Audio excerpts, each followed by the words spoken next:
Hi YouTube. It's been a long time since I have made a video, and I just wanted to give an update about what I'm doing, what I've been up to in terms of skin. And I'd like to say that there's been a lot of things that are going on. I've had a allergic or some type of contact dermatitis since I want to say February, and it got worse to a point where I started losing my eyebrow hair. So I think you can tell because it's pretty obvious. It was getting a little bit disfiguring for me just because I've always had very full eyebrows, and all of a sudden I kind of just had this patch of hair that was missing. So it wasn't too noticeable, but it was noticeable for me. But yeah, so I had a dermatologist appointment just a couple weeks ago, and actually just a week and a half ago. And the doctor there, the dermatologist told me basically that biopsy needs to be taken for this area of my eye to figure out what exactly I have. But he did prescribe me a couple of things. So he says that it might be eczema, but again, the only reason I'm talking about what my prescriptions were is just to kind of, if you are struggling with eczema or some type of allergic dermatitis, it may give you something to like anticipate, just like in terms of what may help. Obviously, none of these prescription drugs are over the counter or available through like any other place but through a doctor. So at least in Canada they're not.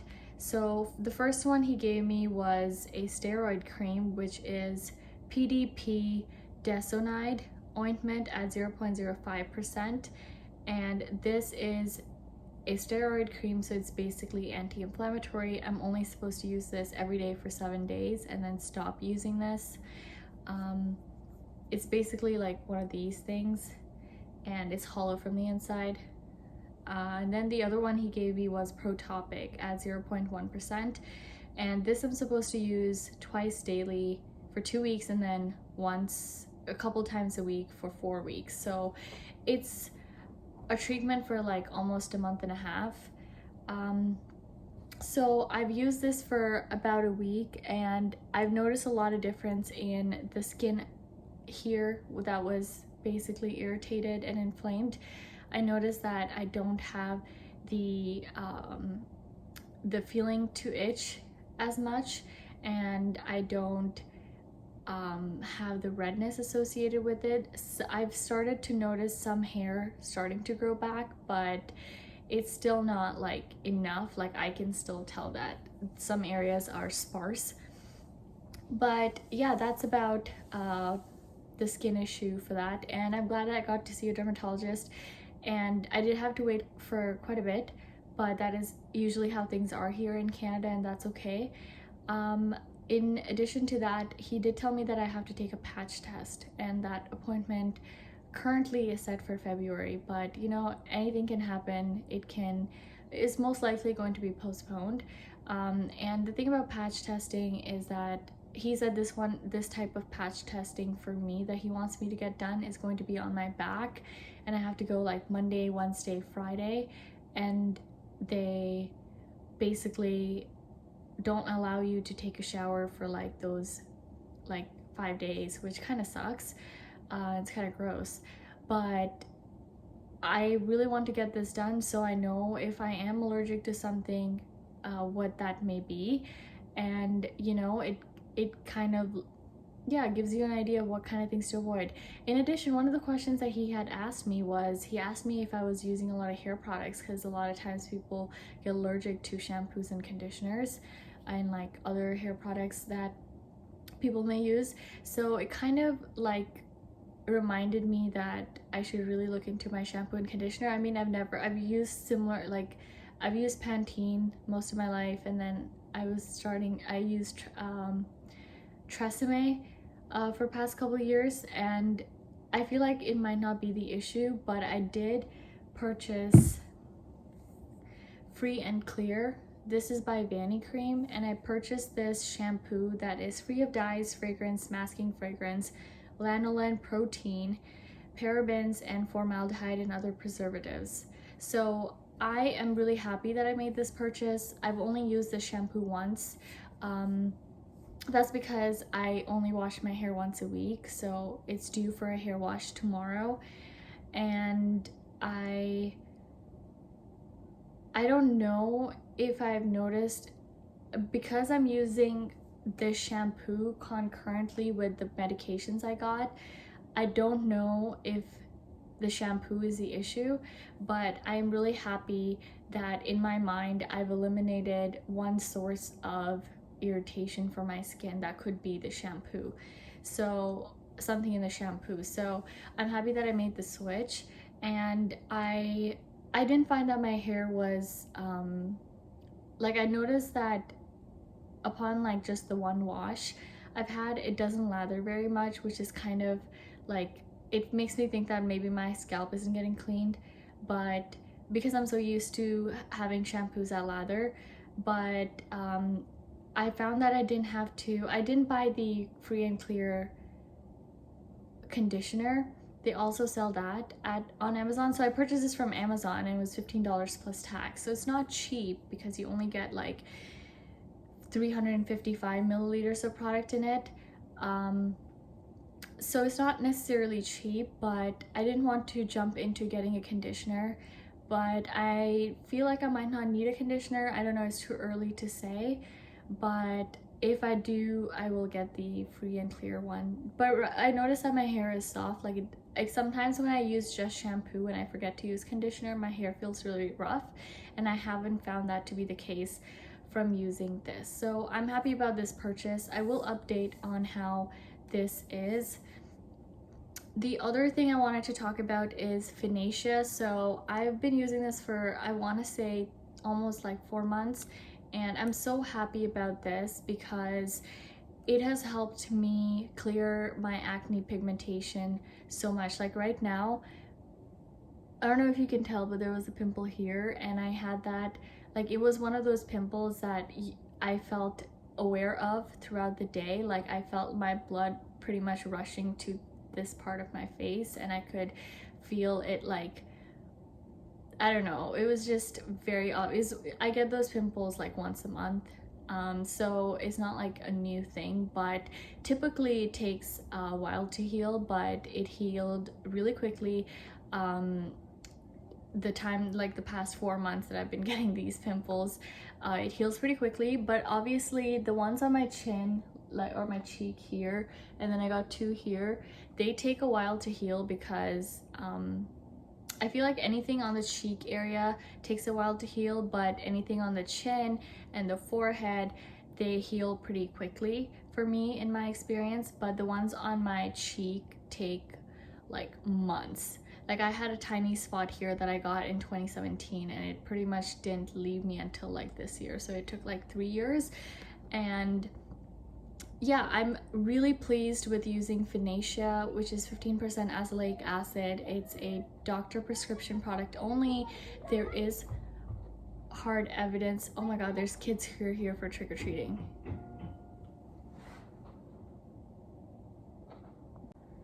Okay, so I was a little surprised because it's Halloween today. It's October 31st, and I wasn't expecting kids to actually trick-or-treat, even though, you know, it's Halloween, but we're in a time where it's not really encouraged to go to like strangers' house for candy, I wouldn't think. So I was not expecting kids, and then I just saw a couple of kids go by. I was like, what?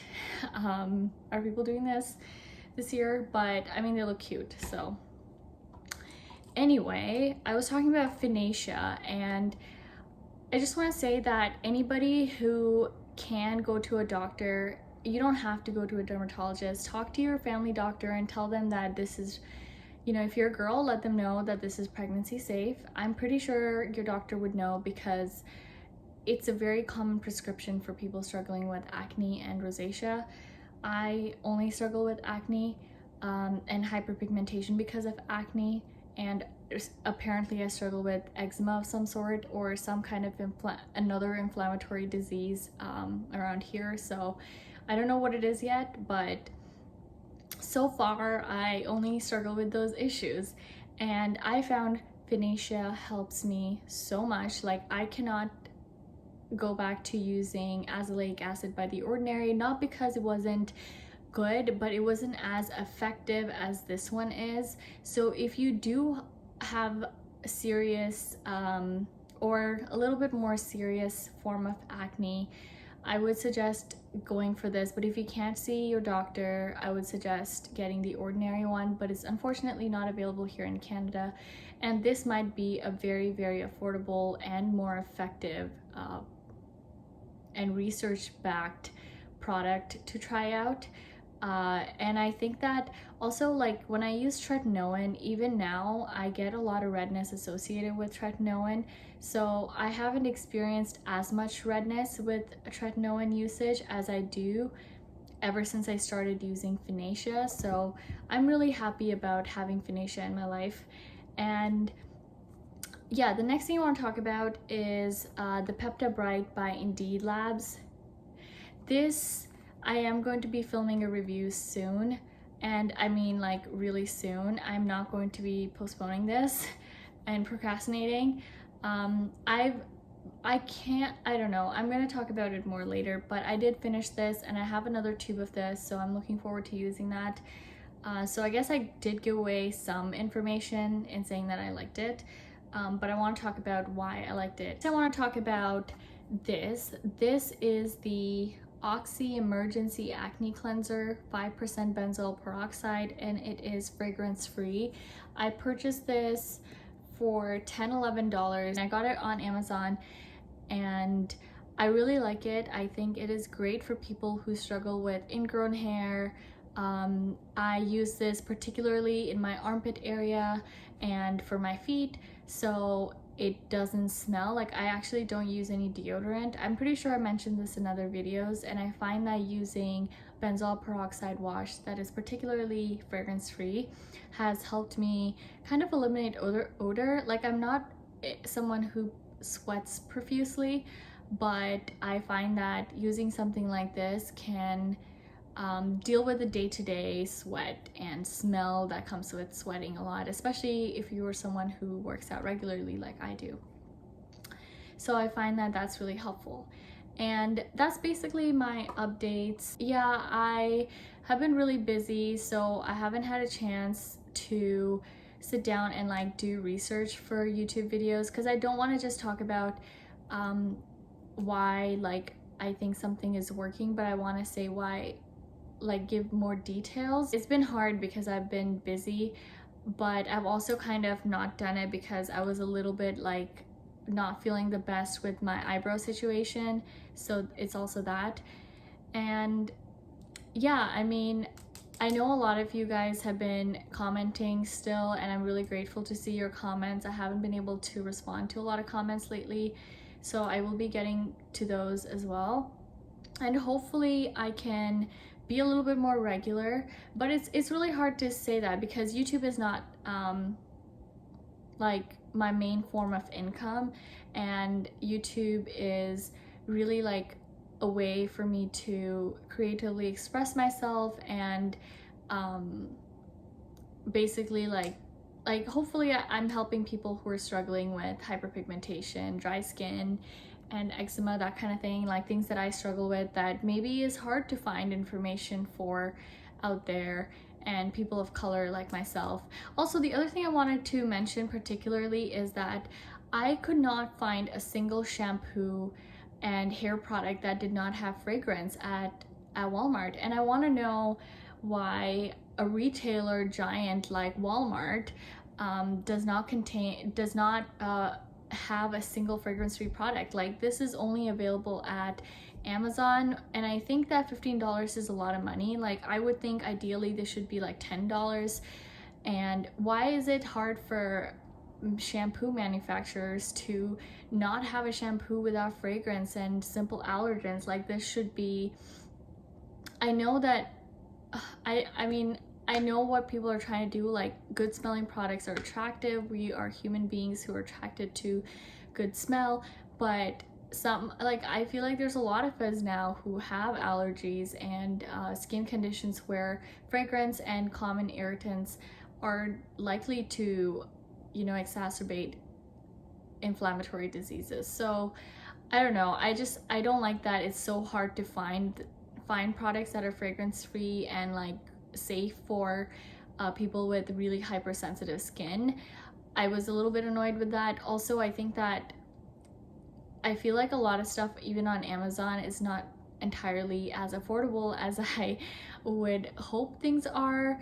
Like the dermal therapy product that I mentioned in my body care, skincare, that thing used to be $10, but now it's like $13-14, and I don't think it's worth that much because nothing is like innovative in the formulation. Like it has urea and lactic acid. These are really old and like natural ingredients. They're not like, and it's fragrance free, and I don't know, I feel like those things shouldn't be expensive. I think a lot of people can derive benefit from it, but anyway, these are just like my opinions. Yeah, thanks for being patient. If you have been looking forward to seeing videos from me, I have finished the copper peptide, the 1% copper peptide buffet. I will be doing a review for that as well. And I started using Niod or Neod's 2% copper peptide serum, which is like the $90 one. I bought it last year during their sale, which didn't happen this year, by the way, so I was disappointed to see that it wasn't available this year. So, or the sale wasn't available. Also, their stuff gets sold out so frequently, and I don't know if they do a very good job at, it says email me when it's back in stock, and I put in my email, and I almost like never get emails from them. And when I do get emails, they're basically talking about products that, or like sets. They're like, oh, buy this set, or like they're talking about Hylamide, and I'm like, I mean, yeah, I want to try them out. It's just I want to get an email about things that are back in stock, you know. I don't know. I hope they have a sale for either Black Friday or Boxing Day. I really hope they do, and hopefully I can stock up on some of my favorites. Currently, I have a lot of things to get through anyway. Also, dealing with inflammatory issues like eczema or whatever I have on my eyelid really makes me hesitant to try out as many products as I do. Also, I feel like trying out skincare is such a I get it that people do it for a job. Like a lot of people on YouTube who are in the skincare side of things, they constantly try products. They're constantly trying products that are sent to them, posting videos. But do you really trust their opinions? Like, I feel like I've stopped listening to a lot of those videos. Like I used to follow Beauty From Within and even Dr. Dre. I feel like they don't have the incentive to be as honest as maybe some of the other people do, like myself. For example, I don't get anybody to sponsor my stuff. I've had a few people send me free stuff, but I had like, I don't think I have enough views for anybody to ever return to my channel, in the sense I had like 60 views, and like that's just not enough, right? So I feel like it's hard to, I feel like it's not genuine to take someone's opinion who gets paid for it, you know. Like a lot of times the big YouTubers for skincare, they have free products sent to them, you know. If they talk about it in a good way, they will get more business and more views, I guess. I don't know, it's just, I was watching it, it's like signing up to watch a commercial. Like I don't want to sit here and watch a commercial. Like if I want to watch skincare, I want to watch it because I'm particularly interested in that issue. Like lately I've been watching eczema and psoriasis videos because I want to understand that particular topic. I don't want to like see an advertisement for a bunch of products. Like I want to see products that I'm particularly interested in, or you know, things like that. But I feel like, yeah, I just feel like the people who are really popular in skincare make a lot of recommendations, and there are a lot of the same products over and over again. And I think I've just kind of like gotten bored. So yeah, I mean, I just want to say that hopefully you guys are good at filtering out the content that you're seeing, and are able to make judgments knowing that, you know, what does the sponsorship mean? Like what, like some channels are very focused on just being marketing sources for other people, and yeah, their recommendations are not really based on like what might be good for you. They're basically just ads. Like that's really what their channels are like. I'm not trying to say they're bad people. Like I think they're really great people, and they're putting their skin at risk. Like skin and like face is what makes money, especially for those on YouTube and, you know, other industries too. And they're constantly trying out different products, and it can pose a lot of risk for these people because you don't know what you might be allergic to, you don't know how to eliminate that, but you can't entirely stop it because that's how you make your money, that's their income, that's what they do for their career. So it is not easy to be them, but that is kind of what their YouTube channel is like. There's a lot of other channels that are like that too, and yeah, I don't know. But that is all for me, and I will be posting a video on the Indeed Labs Peptibright moisturizer or cream or serum, whatever you want to call it, and also the buffet with copper peptides at 1%. So stay tuned for that, and thank you so much for watching. I hope you subscribe to my channel and leave a comment below letting me know what you're interested in, and I will hopefully chat with you in the comments below. Thank you.